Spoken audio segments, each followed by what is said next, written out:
चुनाव से पहले केंद्र सरकार ने अपना अंतिम बजट पेश कर दिया। इसे अंतरिम बजट भी कहा जा सकता है। सबको उम्मीद यही थी कि केंद्र सरकार लोक लुभावन वादों की भरमार करेगी, लेकिन ऐसा बिल्कुल ही नहीं हुआ है। केंद्र सरकार ने इंफ्रास्ट्रक्चर को मजबूत करने पर इस बजट में जोड़ दिया है। कायदे से कहा जा सकता है कि इस बजट पर चुनाव की छाप नहीं दिखती है। Strategy for Amritkaal. Our government will adopt economic policies that foster and sustain growth, facilitate inclusive and sustainable development, improve productivity, create opportunities for all, help them enhance their capabilities, and contribute to generation of resources to power investments and fulfill aspirations. Guided by the principle, reform, perform, and transform, the government will take up next generation reforms and build consensus with the states and stakeholders for effective implementation. It is an important policy priority for our government to ensure timely and adequate finances, relevant technologies, and appropriate training for the micro, small, and medium enterprises, MSMEs, to grow and also compete globally.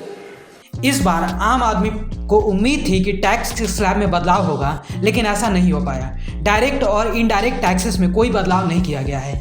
तीसरी बार सत्ता में वापसी का विश्वास जाहिर करते हुए सीतारमण ने कहा कि जुलाई में पूर्ण बजट में हमारी सरकार विकसित भारत के लक्ष्य का विस्तृत रोड मैप प्रस्तुत करेगी।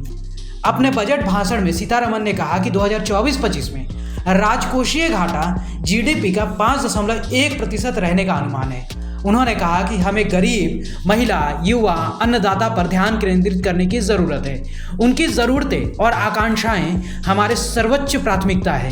ये नरेंद्र मोदी सरकार के दूसरे कार्यकाल का अंतिम बजट है। चूंकि यह अंतरिम बजट था, ऐसे में बड़े नीतिगत फैसले नहीं लिए गए हैं। मोदी सरकार ने अंतरिम बजट को अपने 10 साल के कार्यकाल के रिपोर्ट के तौर पर पेश किया है। नई सरकार के बजट लाने तक अंतरिम बजट ही प्रभावी रहेगा। पूर्ण बजट जुलाई में पेश किया जाएगा।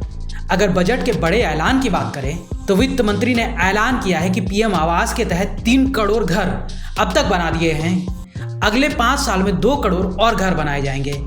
वहीं सर्वाइकल कैंसर के लिए टीकाकरण को बढ़ावा दिया जाएगा। इसे रोकने के लिए काम किया जाएगा। इसके तहत 9 से 14 साल के बच्चियों को मुफ्त टीका लगाया जाएगा। मातृशक्ति और बच्चियों के लिए एक नया कार्यक्रम लाया जाएगा और इन्हें इसका लाभ दिया जाएगा। अब तक 1 करोड़ महिलाओं को लखपति दीदी बनाया गया है। इसके लक्ष्य 2 करोड़ से बढ़ाकर 3 करोड़ किया जाएगा। ब्यूरो रिपोर्ट, सूत्रकार समाचार। हमारा ये वीडियो अच्छा लगा तो इसे लाइक करें, शेयर करें और हाँ, सब्सक्राइब करना ना भूलें।